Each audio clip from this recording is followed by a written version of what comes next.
एक सवाल जो हर बच्चे से अक्सर पूछा जाता है, आप बड़े होकर क्या बनना चाहते हो?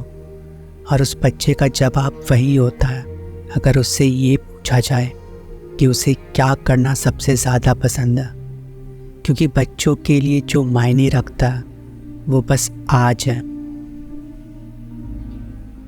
हम बड़ों के लिए ये एक ऐसा सवाल है जो हमें आज से दूर ले जाकर कल के बारे में सोचने को प्रेरित करता है। ये अच्छी बात है, क्योंकि हम जैसा कल चाहते हैं उसके लिए आज हम एक मार्ग, एक रास्ता तैयार कर सकते हैं।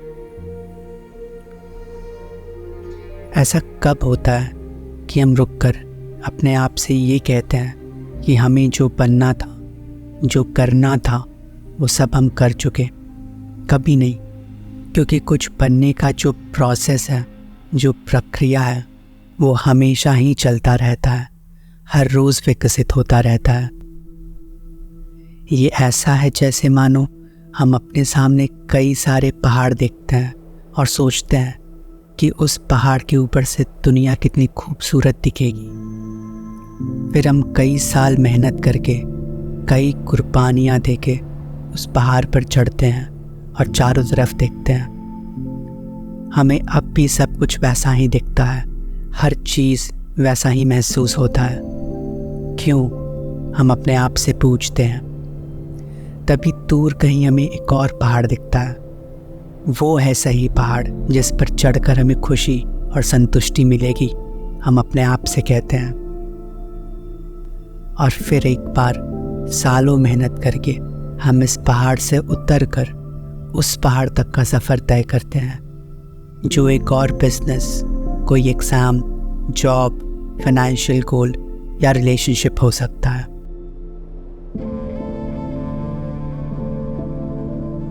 क्यों हम एक बार रुककर खुद से ये नहीं पूछते कि जब भी हम उस मुकाम तक पहुंचते हैं वो काफ़ी नहीं होता।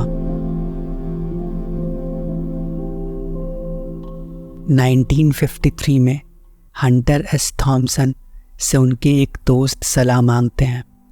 थॉमसन लिखते हैं, the danger with goal setting is very often the goals we set are not our goals.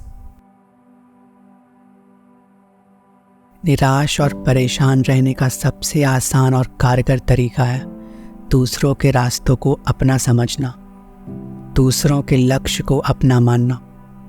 कई बार तो वो दूसरा इंसान भी किसी तीसरे की सुन रहा होता है। तो ऐसे में अपनी आवाज़ कैसे पहचाने, कैसे पता चले कि हम क्या चाहते हैं? हम कोई भी काम करते ही क्यों हैं? या तो अपनी ज़रूरतों को पूरा करने के लिए, आज खुश रहने के लिए, या कल को खुशहाल बनाने के लिए। पर समस्या तब शुरू होती है जब हमारा आने वाला कल या बीता हुआ कल आज से ज़्यादा महत्वपूर्ण हो जाता है। जब हम आज में रहकर कल के ख्वाब देख रहे होते हैं, कल से डर रहे होते हैं। मुश्किल सवाल पूछना शुरू करो। खुद से पूछो, ये किस राह पे चल रहे हो? किस तरह के चॉइसेस, किस तरह के चुनाव कर रहे हो? क्या बनते जा रहे हो? ज़रूरी नहीं कि हमें सारे सवाल के जवाब मिल ही जाएं, पर ये सवाल हमें एक रास्ता ज़रूर दिखा सकते हैं। एक ऐसा रास्ता जिस पर चलकर हमें हमारे सवालों के जवाब मिलेंगे। दूसरों के ज़िंदगी से, उनके सफलता से, उनकी गलतियों से सीख लेकर हम अपने रास्ते को एक मोड़, एक दिशा दे सकते हैं, पर हमारे सवालों का जवाब दूसरे नहीं दे सकते। जैसा कि भागवत गीता में लिखा है, it is better to live your own destiny imperfectly than to live an imitation of somebody else's life with perfection।